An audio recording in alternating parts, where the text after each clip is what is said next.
Hey, Pastor Steve Waldron here. I want to answer the question, what is an evangelical? You hear so much, the evangelicals elected Trump, the conservative Christian, the conservative coalition. And so what is an evangelical? Now, specifically evangelical, you can find that term being used even in the 1700s and 1800s. And it comes from the term gospel, evangelion in Greek. Evangelion is where we get the term evangelist, and it's a believer in the good news. Now, in America, the fundamentalist movement really hit its stride in the 19-teens. Reuben A. Torrey got this very wealthy businessman to send hundreds of thousands of copies of a 4-volume set that is extremely well written called The Fundamentals. And it basically listed 5 fundamentals of the Christian faith. I don't know that I can remember them. The inspiration of the scriptures, the deity of Jesus Christ, the virgin birth, the resurrection of Jesus from the dead, and his second coming. I think that was the 5 tenets. He said, this is what we fundamentally believe.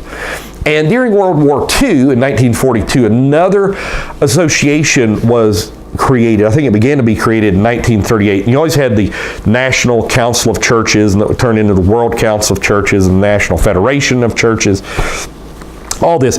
You had a set of people in the fundamentalist movement that somehow wanted to build a bridge of commonality with what were known as the mainline denominations. We would call this the ecumenical denominations or liberal Christianity.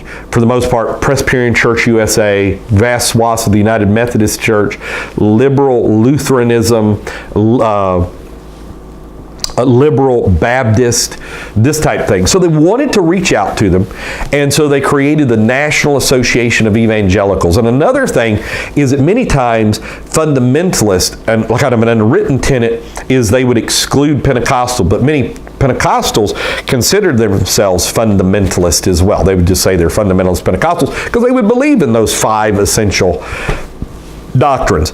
So the National Association of Evangelicals said, here's what we're going to do, is we're going to reach out to these people and say, basically, as long as you believe in John 3:16, the distillation of the gospel in its most simple form, then we will have fellowship with you. So you can see you have the fundamentalist movement on one side, and then you have the liberals on another side, liberal Christianity, the Revised Standard Version of the Bible, all of this came from the National Council of Churches. Many communists were in that, many unbelievers, and by their own admission. This is not conspiracy. I've had people confront me on that. I'm like, have you never read these books? This is just historical facts. This is not backdating history. This is not slander. This is just, it's facts. They did. And I think even the Congress, in investigating these things, discovered all these things.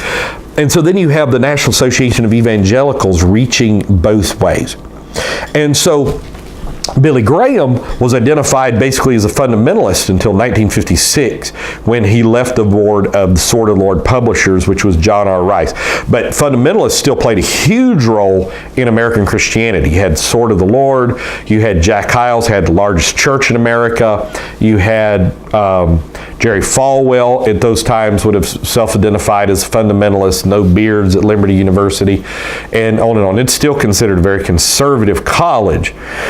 But over the course of time, in 1948, I believe it was, Harold Okengay gave a commencement speech at Fuller Theological Seminary, and he sounded an evangelical battle cry. And he said, we're no longer going to fight for biblical distinctives. And what he meant by that, almost every lady in America wore a dress, almost every man wore pants, or basically every man,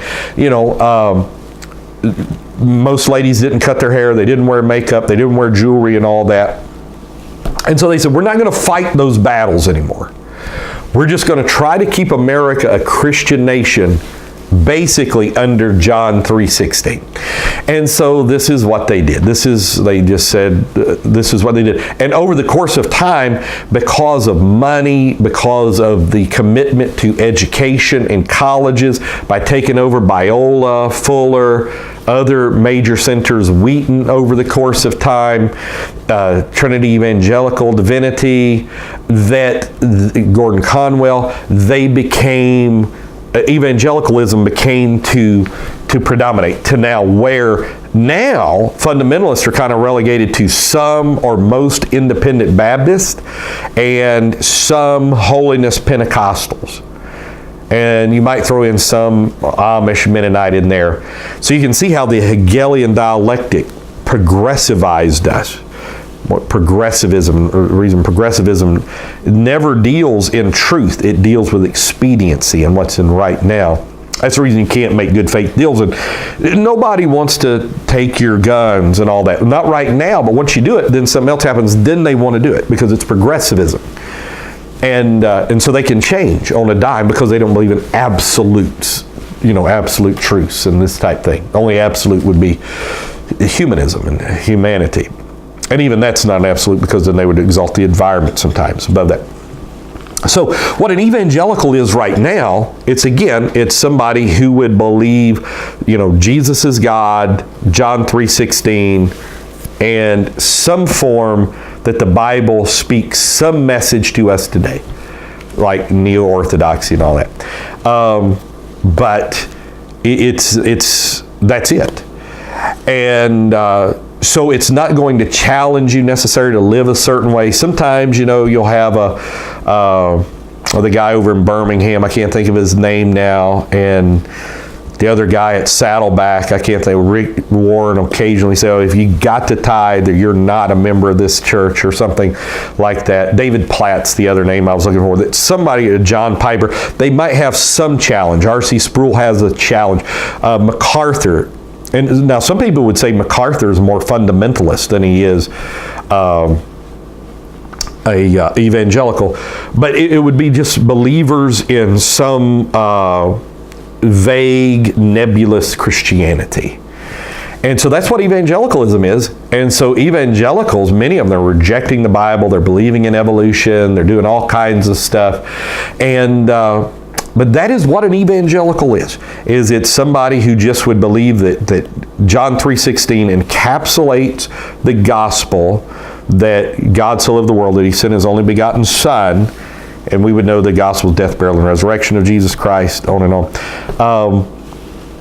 And that's just it, and that the Bible is somehow a special, unique book, and believers of good morals, you should try to do good the best you can, should all gather together on a fairly regular basis. But if you don't, you're still saved for the most part.